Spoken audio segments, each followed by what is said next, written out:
আমার নবীজির শাফায়াত, আমার নবীজির সুপারিশ সম্পর্কে আজকের আলোচনা। নবীজি কাল হাসরের ময়দানে আমাদের জন্য সুপারিশ করবেন, এতে আমাদের বিন্দুমাত্র কোনো সন্দেহ নাই। এটা আমাদের আকীদা, এটা আমাদের ঈমান, এটাই আমাদের বিশ্বাস। কিন্তু নবীজি শুধু কাল হাসরের ময়দানে সুপারিশ করবে এটা নয়, বরং নবীজি সুপারিশ করতেছেন, করতে থাকবেন।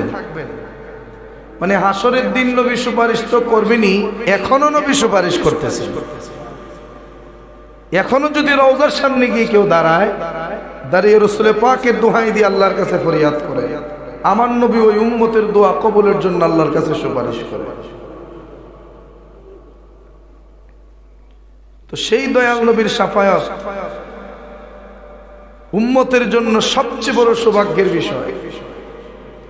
কিন্তু ওই নবীর শাফায়াত আমার নবীর সকল উম্মতের নসিব হবে না। গুনাহ করতে করতে যদি কোনো উম্মত শুধুমাত্র একটা গুনার বাকি রাখে জাহান্নামে যাওয়ার জন্য, ওই উম্মতটারও নবী সুপারিশ করবে। কিন্তু যেই উম্মত নবীর সাথে গাদ্দারি করছে, নবীর শানের বিরুদ্ধে বলছে, আমার নবীর ইজ্জত আজমতের বিরুদ্ধে বলছে, আমার নবীর শান যাদের সহ্য হতো না, এক কথায় যারা দুশ্মনে রসুল, যারা আল্লাহর সাথে রসুলের সাথে অন্তরে বিদ্বেষ বা হিংসা লালন করে, শত্রুতা লালন করে, একমাত্র তারা নবীর শাফায়াত পাবে না। এছাড়া কবিরা গুনাহগার যত বড় কবিরা গুনাহই করুক, সেই উম্মতরে নবী হাসরের দিন সুপারিশ করবে। তবে সুপারিশ পাওয়ার জন্য কিছু নিয়ম কানুন আছে। এই নিয়ম কানুন মানলেই তবেই সুপারিশ আমরা পাই। পাইকারি ভাবে সবার জন্য সুপারিশ নসিব হবে না। নবী ঘোষণা দিয়েছেন কবিরা গুনাহগার উম্মতের জন্য নবী সুপারিশ করবেন। এটা হাদিস, এটা আমরা অস্বীকার করি না, স্বীকার করি। কিন্তু সবাইকে নবী সুপারিশ করবে না। সব যদি জান্নাত জায়গা দুজুগা কেটে দেব। আল্লাহ কোরআনে সূরা বাকারা ৩ নম্বর পারা প্রথম পৃষ্ঠার মধ্যের আয়াতে আল্লাহ বলেন, মান যাল্লাযী ইয়াশফাউ ইনদাহু ইল্লা বিইذনি। আমার আল্লাহ বলেন, মান যাল্লাযী, কে সে, ইয়াশফাউ, আল্লাহর দরবারে সুপারিশ করবে। মান যাল্লাযী ইয়াশফাউ, কে সে সুপারিশ করবে, ইল্লা বিইذনি, আমার আল্লাহর অনুমতি ছাড়া। আল্লাহর অনুমতি ছাড়া কে মন আছে জগতে আমার আল্লাহর দরবারে সুপারিশ করতে পারবে?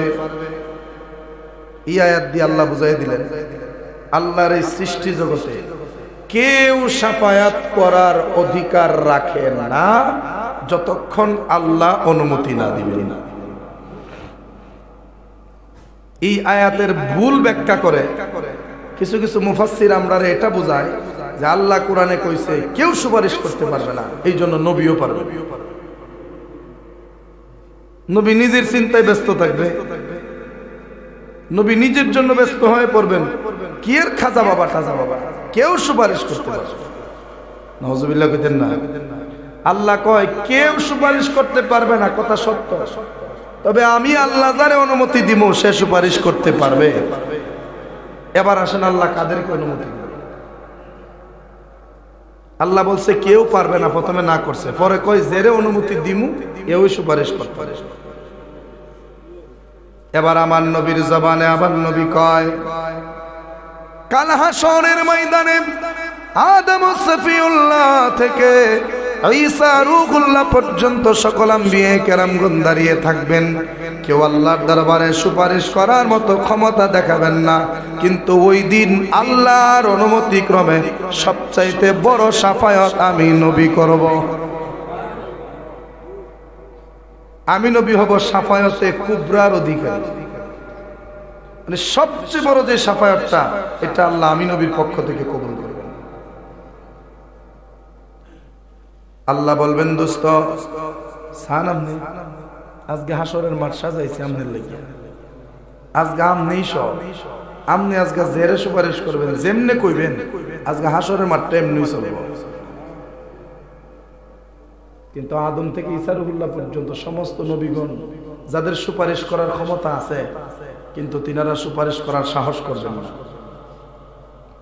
প্রথম আল্লাহ আমার নবীর অনুমতি দিবেন।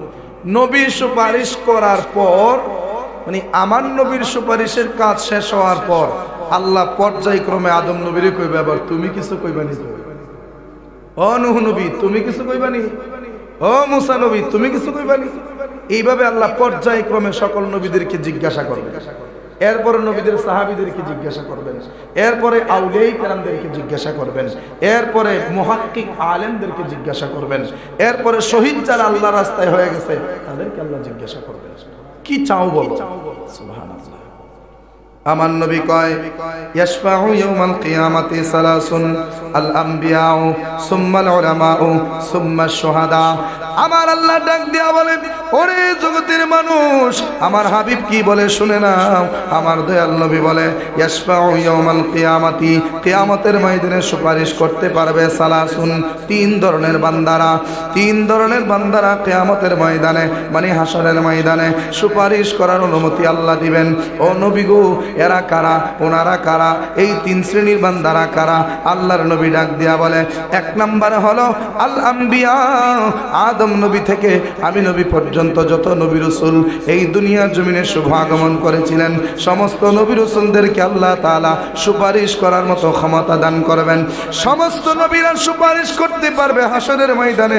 ও নবী গো, দুই নম্বরে কারা?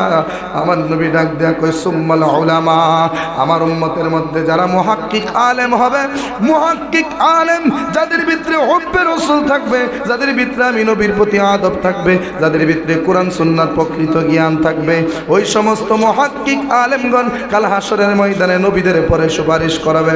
আল্লাহর নবীকে যদি জিজ্ঞাসা করি, ইয়া রাসূলুল্লাহ তৃতীয় নম্বরে কারা সুপারিশ করবে? আমার নবী কই, সুম্মাশ শুহাদা, তিন নম্বরে যারা সুপারিশ করবে তারা হচ্ছে ওই সমস্ত বান্দারা যারা নিজের বিবি বাচ্চা ফালাইয়া, নিজের আপনজন ফালাইয়া, নিজের মা বাবার মায়া ত্যাগ কইরা, নিজের বাড়িঘর, নিজের এই দেশ সব কিছুর মায়া ছেড়ে দিয়ে একমাত্র ইসলামকে জিন্দা করার জন্য, একমাত্র ইসলামকে কায়েম আর দায়েম করার জন্য যারা জিহাদের ময়দানে গিয়ে নিজের বুকের তাজা রক্ত আল্লাহর জমিনে দ্বীনের স্বার্থে বিলীন করে দিয়েছেন, ধর্মের স্বার্থে বিলীন করে দিয়েছেন, ইসলামকে রক্ষার জন্য, আল্লাহর ইজ্জত রক্ষার জন্য, নবীর সম্মান বাঁচানোর জন্য যারা আল্লাহর রাস্তায় নিজের জীবনটাকে কোরবান করে দিয়ে শহীদ হয়ে গেছে, ওই সমস্ত শহীদ বান্দাগণ কাল হাসরের ময়দানে সুপারিশ করতে পারবে। এক নম্বরে যারা নবী ওনারা সুপারিশ করবেন, দুই নম্বরে যারা আলেম তারা সুপারিশ করবেন, তিন নম্বরে যারা শহীদ তারা সুপারিশ করবেন। তাহলে শহীদদের মর্যাদা কিন্তু বেশি হওয়ার কথা, কিন্তু শহীদরা নবীজি তিন নম্বরে রাখছেন, আর নবী আর শহীদের মাঝখানে নবীজি আলেমদেরকে রাখছেন। তাহলে আলেমদের ইজ্জত আছে, কিন্তু বর্তমান সমাজে আলেমদের কিছু কর্মকাণ্ডের কারণে সাধারণ জনগণের কাছে আলেমের কোনো ইজ্জত নাই। এখন আপনারা যারা আম মানুষ আছেন, আপনারা একটা মিছা কথা কইলে অন্তত আমরা সবাই মান্য নিতে পারি। কেমনে মান্য নিতে পারি? এবার বুঝে গীতা কইলে কইলেছে মিছা কথা, এটা শত শত মিছা কথা আমরা প্রতিদিনই কই, কথা ঠিক না? কিন্তু যদি একজন যোগ্য আলেম, যাকে এলাকার সবাই সম্মান করে, দেশের সবাই সম্মান করে, এই সমস্ত আলেম যদি কথায় কথায় মিথ্যা বলে আর পরবর্তীতে সেটা ধরা খায়, তাহলে ওই আলেমদের কি আর মানুষ সম্মান করবে? মিথ্যাবাদী আলেমে দেশ ভরে গেছে। সাধারণ রাজনীতির জন্য, একটা ভোটের জন্য তারা অহরহ অনর্গল মিথ্যা বলে যাইতেছে। তো ওই আলেমদের ইজ্জত কি মানুষে নষ্ট করছে না নিজেরই নষ্ট করছে? নিজেরই নষ্ট করছে আলেমদের ইজ্জত। আলেম আলেমের মতো থাকা লাগবে, কারণ আল্লাহর নবী হাদিসে বলছেন যে আলেমদের ইজ্জত কত জানো? আলেমদের ইজ্জত হলো গোটা আসমান জুড়ে কোটি কোটি কোটি কোটি অগণিত তারকার মাঝখানে একটা চাঁদের যেমন মর্যাদা, গোটা দুনিয়ার কোটি কোটি মানুষের মাঝখানে একজন আলেমের সেই রকম মর্যাদা। এখন এই মর্যাদার আছে, এরা নিজেরা নিজেদের মর্যাদা নষ্ট করতেছে, টাকার কাছে বিক্রি হয়ে যাইতেছে, ভোটের জন্য বিক্রি হয়ে যাইতেছে, কথা ঠিক কিনা? এগুলোকে বলা হয় উলামায়ে সু। কি মানে? যারা টাকার কাছে বিক্রি হয়ে যায়, যারা নিজের স্বার্থের জন্য মিথ্যা বলতে পারে, যারা জনগণের স্বার্থ দেখে না, উম্মতির উপকার হবে এরকম কোনো কাজ করে না, দিনের খেদমত করে না। আলেম হয়েছে ঠিকই, কিন্তু দেখা যায় সারাদিন মানে বাউতাবাজি, সারাদিন মিথ্যা কথা, সারাদিন আড্ডাবাজি, এইগুলাতে সময় কাটায়। এই সমস্ত আলেমদেরকে বলা হয় আলেমে সু বা উলামায়ে সু, মানে মন্দ আলেম। কি আলেম? মন্দ আলেম। আল্লাহর নবী হাদিসে বলছেন, আলা ইন্না শাররা শাররি শিরারুল উলামা ওয়া ইন্না খায়রাল খায়রি খিয়ারুল উলামা। নবী কই আলেমদের মধ্যে সর্বশেষ যে বালাটা এটাও আলেম, খারাপের মধ্যে সর্বশেষ খারাপ যেটা এটাও আলেম।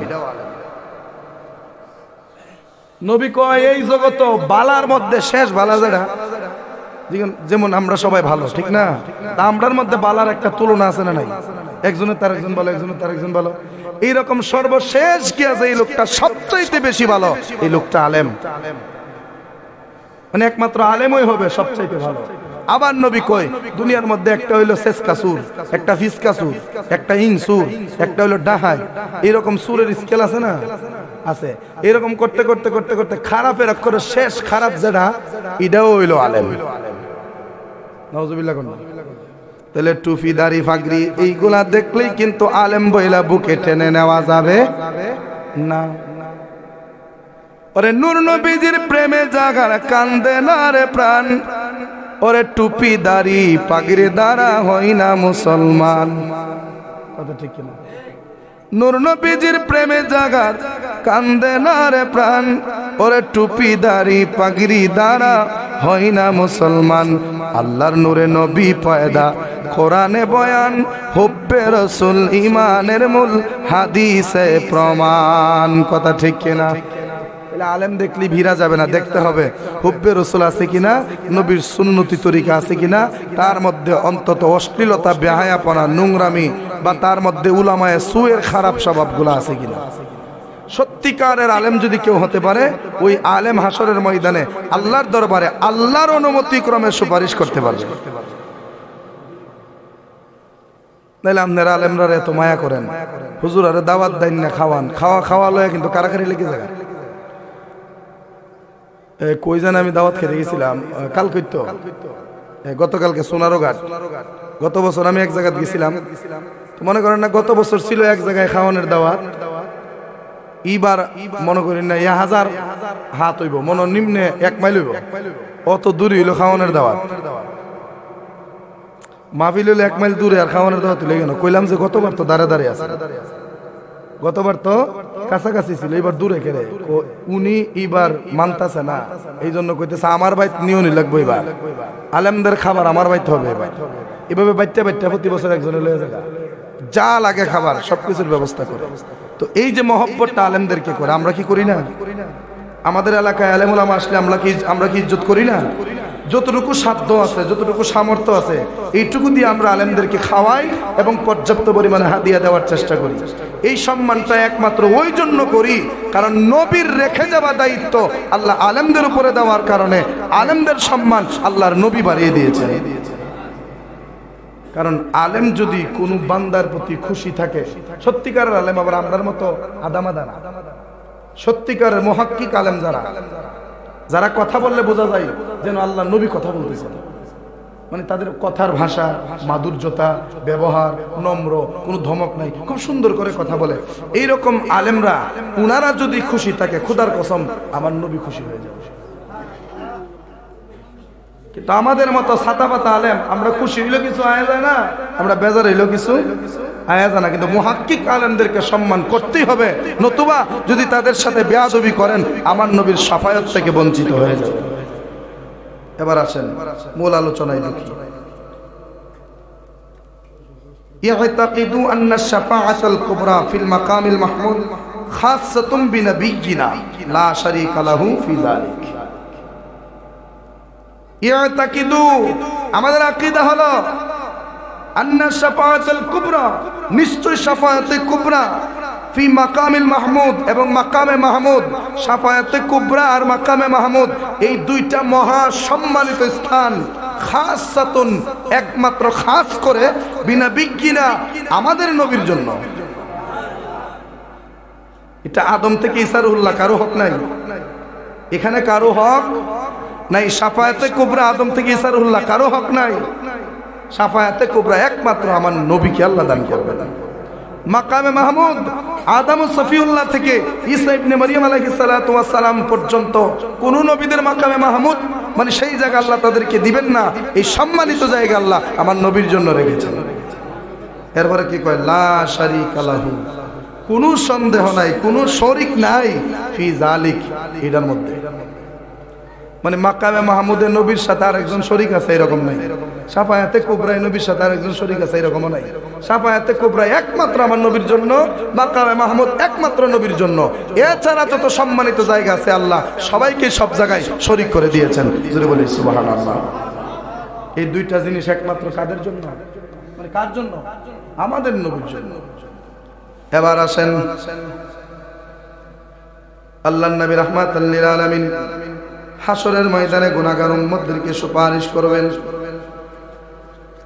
আমার নবী বলেন, ওরে আমার উম্মত, কাল হাসরের ময়দানে, যেই ময়দানের মধ্যে কেউ কোনো উপকারে আসবে না, ওই কঠিন ময়দানে মহাশরে মানুষগুলি তারা ঘামবে, ওই ঘাম নাকে মুখে লাগবে, ওই ঘামের মধ্যে সাঁতরাবে, গাম খাবে, এমন ভয়াবহ পরিস্থিতি হবে।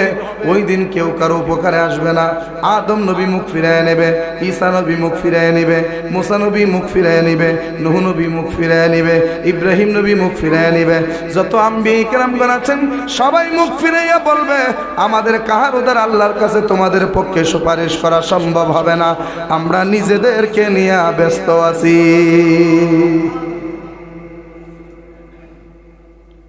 নবী বলে, ওই দিন সবাই নিজেদেরকে নিয়ে ব্যস্ত থাকবেন, কিন্তু ওই দিন আমি নবী থাকবো মাকামে মাহমুদে সিজদারত অবস্থায়। বিষয়টা একটু বুঝবার চেষ্টা করবেন। এখানে এখন আপনারা যারা আছেন সবাই কি করছেন? বইয়ে রয়েছেন না? খারু রয়েছে কেডা? একমাত্র আমি। সবাই বসা, একমাত্র খাড়া কেডা? আমি খাড়া। এটা আদবের জন্য দাঁড়াইছে। আমি মিম্বরে বলে গুণ হইব? মিম্বর এটা আমার লাগে না, আজকের জন্য তো আমি এটার ঠিক না। আমি বৈশাখ করলো কেউ আমার কিছু করে, কিন্তু আমি বৈশাখ করি না। আমি জোয়ান বেড়া বইতাম কেন, বুড়া যখন যখন টেঙ্গে টুঙ্গে আর দিত না, তখন যদি খতিবগিরি করি তাহলে বয়া করুন না, ঠিক আছে? জোয়ান যতদিন আছে খারাপ হয়ে গেল। তো আমি একা দাঁড়াই রয়েছি, আপনারা সবাই বসে রয়েছেন। এতে বোঝা যায় আপনারা সবার মধ্য থেকে মর্যাদা একটু হইলো আজকের জন্য, জুমা পর্যন্ত আমার মর্যাদা একটু বেশি, এই জন্য আমি একটু আলাদা, ঠিক কিনা? আবার আপনারা সবাই যদি দাঁড়িয়ে থাকেন, আমি একা যদি বসে থাকি, সেখানেও দেখা যাবে যে একা বসে আছে তার আলাদা একটা মর্যাদা। কাল হাসরের ময়দানে আদম সফিউল্লাহ থেকে ঈসা রুহুল্লাহ পর্যন্ত এবং আদম থেকে কিয়ামত পর্যন্ত সকল মানুষ থাকবে দাঁড়ানো অবস্থায়, একমাত্র আমার নবী থাকবে সিজদারত অবস্থায়। সবাই দাঁড়ায় থাকবে, আল্লাহর দিকে চাইয়া থাকবো, আল্লাহ বিচার ট্যাবলা শুরু করো। আল্লাহ কয়, আল্লাহ কোনো কথা কয় না, আল্লাহ তো কাহার হয়ে বই রইছে। দুনিয়াতে যদ্দুর দয়া আসিল আল্লাহ, হাসরের ময়দানে অদ্দুর কঠিন হইল। আল্লাহ বিচার শুরু করবে না, সবাই কাঁদবো, আল্লাহ বিচারটা শুরু করল। আল্লাহ কয় না, জিনার কারণে হাসরের ময়দান বানাইছি, উনি হনাইছে। সুবহানাল্লাহ। যখন দেখবে যে সবাই অনুরোধ শুরু করছে, হায় হাহাকার শুরু হয়ে গেছে, 50,000 বছর পার হয়ে যাবে। 50,000 বছর নবী আইছিল, হইছে মাত্র 1,500 বছর। 50,000 বছর হাসরের মাঠে খালি বিচার শুরু হইতো না। আল্লাহ বিচারে শুরু করতো না, দরকার নাই, থাকতো তোরা শাস্তি ভোগ কর। এরপরে যখন আল্লাহ তাআলা বিচার শুরু করার ইচ্ছা গ্রহণ করবেন, ইরাদা করবেন, তখন আল্লাহ বলবেন, ইয়া মুহাম্মদ সাল্লাল্লাহু, ইয়া মুহাম্মদ ইরফা রাসাক ইশফা তুশফা সাল তুতা। সুবহানাল্লাহ। আল্লাহ সেই দিন বলবে, ইয়া মুহাম্মদ, ও আমার দোস্ত, অতি প্রশংসিত জন, আর সিজদাই থাইকো না। আজকে 50,000 বছর হয়ে গেল মাকামে মাহমুদের গোড়ায় তুমি সিজদারত অবস্থায় পড়ে আছো, আর বিলম্ব করতে হবে না। আমি নবী বলতেছি, ইয়া মুহাম্মদ, ও আমার দোস্ত, ইরফা রাসাক, তোমার মাথাখানা উঠাও। আরো জোরে কোন আদম নবী মাথা উঠায় রাখছে, আল্লাহ জিগায় না। নুগু নবী মাথা উঠায় রাখছে, আল্লাহ জিগাই না। হযরতে মূসা কালিমুল্লাহ মাথা উঠাই আল্লাহর দিকে তাকায় আছে, আল্লাহ মূসার দিকে চায় না, আল্লাহ কারো দিকে চায় না, কোন বান্দার দিকে আল্লাহ তাকায় না। কোন জায়গায় আমার নবী সেজদায় পড়ে রয়েছে, আল্লাহ নবীর দিকে তাকায়া কই, দোস্ত মাথা আর কত সেজদায় ফালায়া রাখবেন, আবার উঠা। আপনি মাথা মুবারক উঠান, ইশফা শাফায়াত করব, তো শাফা আমি শাফায়াত কবুল করব। সাল তুতা, সাল সওয়াল করেন, প্রশ্ন করেন, আমার কাছে আবদার করেন, তুতা আপনাকে সব কটা দিয়ে দেব। সুবহানাল্লাহ। সবাই দেখেন আলাদা মর্যাদা দেখেন না, সবাই উঠে রাখছে, আল্লাহ কেউ জিগাও না। আর নবী সেজদায় পড়ে রইছে, আল্লাহকে উঠান, দোস্ত মাথা মোবারক কানা উঠান। ওই যে গজলটা দিদি বলা হয়েছে, और जन्नत को दुल्हन बनाओ,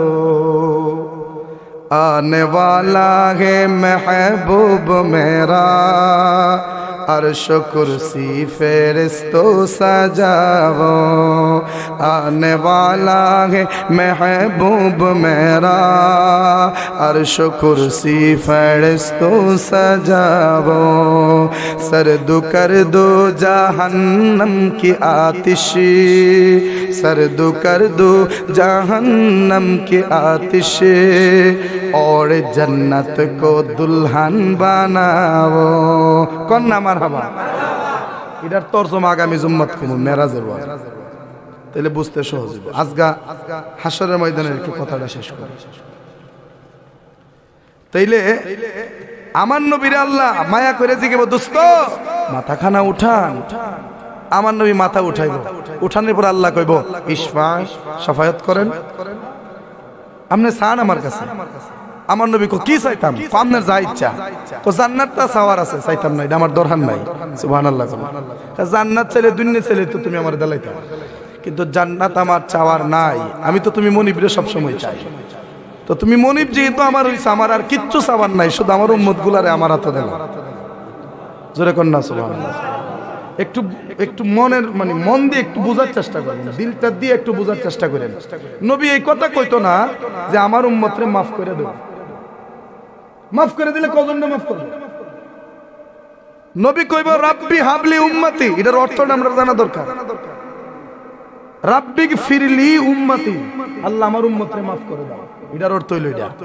রাব্বিক ফিরলি, আল্লাহ ক্ষমা করে দাও, উম্মতি আমার উম্মতকে। তাহলে নবীর তাসবিকে রাব্বিক ফিরলি উম্মতি ছিল না, রাব্বি হাবলি উম্মতি ছিল। তে হাবলি মানে হচ্ছে হেবা, হেবা মানে হচ্ছে দিয়ে দেওয়া, বিনিময় করা। সুবহানাল্লাহ। দলিলের মধ্যে একটা দলিল আছে কিনা, হেবা দলিল আছে না, বাপে পুত্রে দেলা হেবা কইরা, এই যে হেবা দেওয়া, দিয়ে দেওয়া। ওই আমার নবী সারাটা জীবন খালি কইছে রাব্বি হাবলি উম্মতি, আমার উম্মতরে তুমি আমার কুলো ছাইরা দেও, আমি আমার উম্মতরে লিয়ে যেখানে ইচ্ছা যামুগা। জোরে কন্যা সুবহানাল্লাহ। মানে কদ্দুর মায়া করে আমার নবী উম্মতদেরকে। ক্ষমা করলে তো উম্মত যার যার মতো আলাদা হয়ে যাবে, ক্ষমা করলে আলাদাভাবে যার যার জান্নাতে চলে যাবে। নবী কই আলাদা আমি সহ্য করতে পারবো না, আমার সকল উম্মতদেরকে নিয়ে আমি আমার কুলে নিয়ে জান্নাতে একসাথে থাকবো। এই জন্য আমার উম্মতগুলারে আমার কুলো দিলাম। আল্লাহ কবে তাহলে কোন কারে কারে দিতাম, ওই তখন সুপারিশ শুরু হবে। উপর থেকে সুপারিশ শুরু হয়ে হয়ে হয়ে আসবে, সর্বশেষের দিকে যখন আসবে তখন আমাদের কথাও হয়তো আসবে, যদি আমরা নবীর আদর্শ মতো চলতে। নাকি ভুল কইছি আমি? নবীর উম্মত হইলে কি সুপারিশ নসিব হইব? তাহলে ওয়াহাবি যারা রে কই, এরা কার উম্মত? খারিজি যারা কার উম্মত? কাদিয়ানি যারা কার উম্মত? লামাযহাবি যারা কার উম্মত? আহলে হাদিস যারা কার উম্মত? সালাফি যারা কার উম্মত? জবরিয়া যারা কার উম্মত? খদরিয়া যারা তারা কার উম্মত? যত দল আছে এরা কার? নবীজির উম্মত না? সব নবীজির উম্মত হইলে সবাইকে সুপারিশ পাইলি। সব যদি সুপারিশ পাইলা ৭৩ গ্রুপ ৭২ গ্রুপ দুযুগে যাইব কেমনে? এই বিষয়গুলো একত্র করলে অর্থ একটাই দাঁড়ায়। সঠিক আহলুস সুন্নাত ওয়াল জামাত যেই মাসলাক, যে আকীদা, এই আকীদার উপরে থেকে আকীদায়ে আহলে সুন্নাত, আমলেও আহলে সুন্নাত, এই উভয় দিক যাদের ঠিক থাকবে একমাত্র তারাই হাশরের ময়দানে নবীর সবচেয়ে কাছাকাছি থাকবে। কিন্তু বাবা দুঃখের বিষয়, এটা তিতা হইলেও সত্য, আমরা আকীদায়ে আহলে সুন্নাত এতে কোনো সন্দেহ নাই, কিন্তু আমলগত এখনো প্রকৃত আহলে সুন্নাত হতে পারিনি। আমরা আকীদায় কোনো গন্ডগোল নাই, আমরা আকীদায় একদম সঠিক পারফেক্ট আছি আমরা, কিন্তু আমলগত আমরা প্রকৃত এখনো হতে পারি না। ত্রুটি আছে আমাদের মধ্যে, কিন্তু আমরা আল্লাহর কাছে এটাই চাওয়া, ত্রুটি বিচ্যুতি যাওই থাকুক, এগুলোর জন্য আমার নবী আমাদের সাথে আছেন। কথা ঠিক কিনা? যদ্দূর পারে আমি চেষ্টাটা করছি। আচ্ছা, কোন রুগী লয়ে গেলে ডাক্তারে কি রুগী দিক কই কো আল্লাহর রাস্তে মাফ করে দিন, পারতাম না, ব্যবস্থা করে। ডাক্তাররা তো এমনিতেই চিকিৎসা করে না, ডাক্তারদের নিয়ম হলো রুগী তার চেম্বারে যাওয়ার পরে রুগীর সম্পূর্ণ বক্তব্য শোনার আগে ডাক্তার প্রেসক্রিপশন লিখতে পারবে না। যদি লিখে, রুগীর যদি অভিযোগ থাকে, ওই ডাক্তারকে মামলায় জেলে ভরতে পারবে। তুমি অর্ধেক শূন্য ওষুধ দিলে, রুগী তার সম্পূর্ণ বক্তব্য দেবে, দেওয়ার পরে ডাক্তারে জিজ্ঞাসা আর কিছু বলার আছে না, এবার কি ওষুধ লিখতে পারি লেহেন, তখন ঠিক আছে। তাহলে ডাক্তার রুগী ডাক্তারের কাছে নিয়ে যাওয়ার পর আগে চেক আপ করে, তারপরে অনেকগুলো টেস্ট করে, করার পরে যত দূর চেষ্টা করা সম্ভব তত দূর চেষ্টা করার পরে যখন দেয়ার সম্ভব না, তখন কই আল্লাহর রাস্তায় মাফ করেন, আল্লাহরে ডাহেন, একমাত্র আল্লাহ ছাড়া আর কেউ বাঁচাতে পারবে না। কিন্তু প্রথম নেওয়া, আচ্ছা প্রথম কি কথা কইতাত না যে আল্লাহর ফেসাই দেন, আল্লাহ বাঁচাইব, বাঁচাইব তো আল্লাহ, বাঁচানোর মালিক তো আল্লাহ। চিকিৎসা করলো বাঁচানোর মালিক, চিকিৎসা না করলো বাঁচানোর মালিক আল্লাহ। তাহলে এখন যদি কোন আল্লাহ যখন বাঁচাইব, চিকিৎসার জন্য দরকার কি, চেষ্টা করার দরকার কি? দরকার নাই, থাক দাও, আল্লাহ তো ফাললে টুলি ভাইরও দিতারে দিব না, আল্লাহ বাঁচাইব। আল্লাহ কো বান্দা, তোর তো আমি উসিলা দরবার কথা বলছি, তুই তো দর্শস না, যা এবার তুই তোর মতো থাক।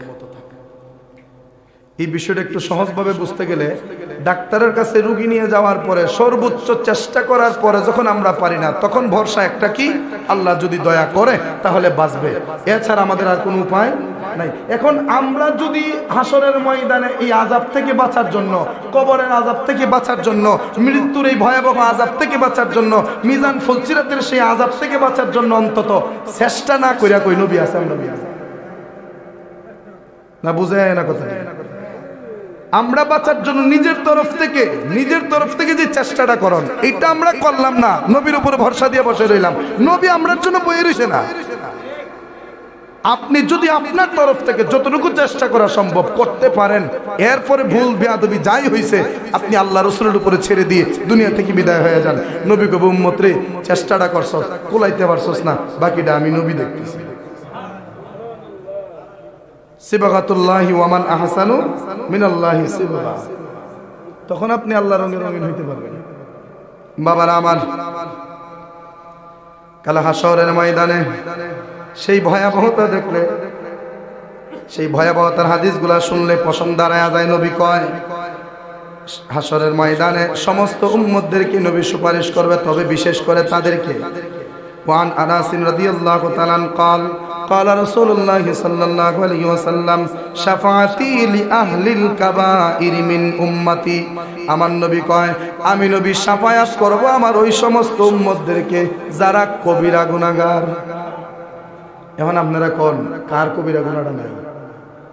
আমরা নামাজও আছে, রোজাও আছে, হজও আছে, যাকাতও আছে, দান সদকাও আছে, পর্দা পুশিদাও কম বেশি আছে, কবিরা গুনাহও।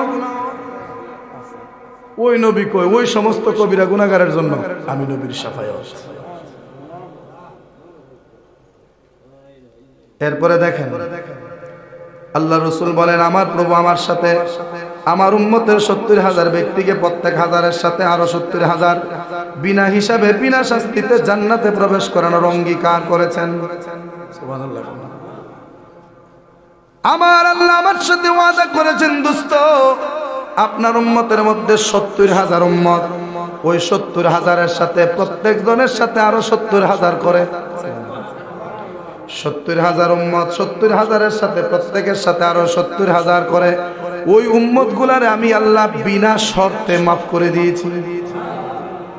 মানে এরার কোনো হিসাব কিতাব হবে না, এরা বিনা হিসাবে মাফ। তাহলে এদের জন্য আমার নবীর শাফায়াত অলরেডি দুনিয়াতে থাকতেই হয়ে গেছে, কিন্তু আমরার শাফায়াত বাকি, আমরা হাসরের ময়দানের অপেক্ষায় বই রয়েছি। কথা ঠিক কিনা? এখন ওই 70,000-এর সাথে আপনি আমার নামটা কি আছে? আমরা তো চেষ্টাটা করতে পারি নাকি? 70,000 হিসাব যদি করেন, আমার নবী থেকে আপনি আমি পর্যন্ত মাঝখানে তো কোটি কোটি মানুষ দুনিয়া থেকে মারা গেছে। ওই মানুষগুলির মধ্যে কি মুহাক্কিক আলেম ছিল না? পীর ছিল না? বুজুর্গ ছিল না? আল্লাহর ওলি ছিল না? তাবেঈন তাবেঈন ছিল না? সোয়া লক্ষ সাহাবী ছিল না? উনারা তো আমি মনে করি সাহাবায়ে কেরাম আর তাবেঈন যারা আছেন এবং মুহাক্কিক আল্লাহর ওলিগণ যারা আছেন, উনারা এই 70,000-এর দপ্তরে ঢুকে গেছেন।